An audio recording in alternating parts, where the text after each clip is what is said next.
ఇప్పుడు ఈ రేషన్ పరిస్థితి ఏంటంటే అంతకుముందు ఎట్ట నుంచున్నారు లైన్లో ఇప్పుడు అలాగే నుంచోవాల్సి వద్దాయి. ఇంకా 4 రోజులు పోతే రేషన్ ఇప్పుడు 10 మందిలో 5 ఇస్తారు, అమ్ముకుంటారు. అవి కూడా స్మగ్లింగ్ జరిగిద్ది రేపు నుంచి అది కూడా.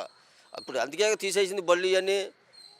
ఇప్పుడు ఆ బళ్ళు వ్యాన్లు తీసేసినా మందులు తోలుతారు. వైన్ షాపులు బెల్ట్ షాపులు ముందు ఉంటుంది కదా.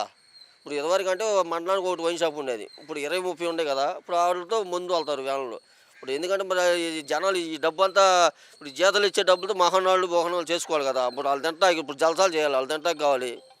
ఇప్పుడు ఏదో మొన్నటిదాకా అంటే జనాలకు పెట్టాలి డబ్బులు జగన్ గారు ఆలోచించోడు.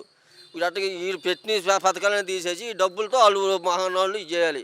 మన అమరావతిలో 3,000 మోడీగా డబ్బులు ఇచ్చిండు. మహానాళ్ళు ఆ పేరు చెప్పి ఎవరు చేస్తారు. అదేంటే మేము ఆడ అభివృద్ధి చేసి ఈడ అభివృద్ధి ఏ ఊరికి ఏం అభివృద్ధి చేయాలి. నేను ఒకటే చెబుతున్నా, ఎమ్మెల్యేలు కానీ మినిస్టర్లు కానీ ఎవరికైనా కోటకు పంపుతాను ఒకటే చెబుతున్నా, మీ ఇంట్లో మీ డ్రైవర్లు మీ పనులను అడగండి అభివృద్ధి ఎట్టుందమ్మా మన అభివృద్ధి అనేది.